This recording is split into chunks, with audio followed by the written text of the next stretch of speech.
Decided to give my wife a detail for Christmas. So this is her minivan. You see all these metal clips that hold everything in. The center console actually just snapped in. It was really nice.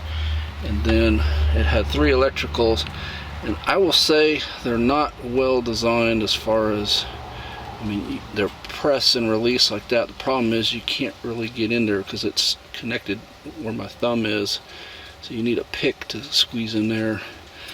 Brilliant engineering as always, you know. Oh, we don't think anybody would ever want to disconnect these. So thankfully I didn't break any of them. And then I'm rerouting her dash cam. It used to just literally hang here, the cord, so now I've got it up behind the A-pillar. Just like in her mom's truck, you got plastic covers and then 10mm bolts, and then this whole A-pillar cover just pops right off.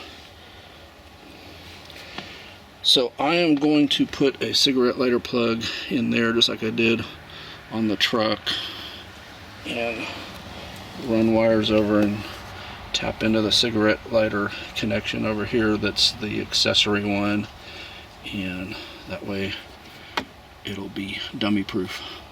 This thing was disgusting. There's even stuff in here, so I'm assuming it was ours and not someone else's, but you never know.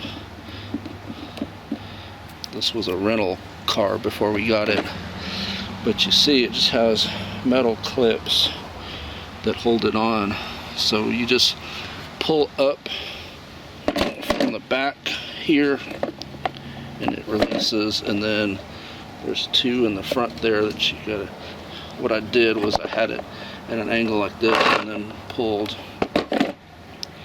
and that way I was able to hose these off, although there's still something there. I get it with a toothpick.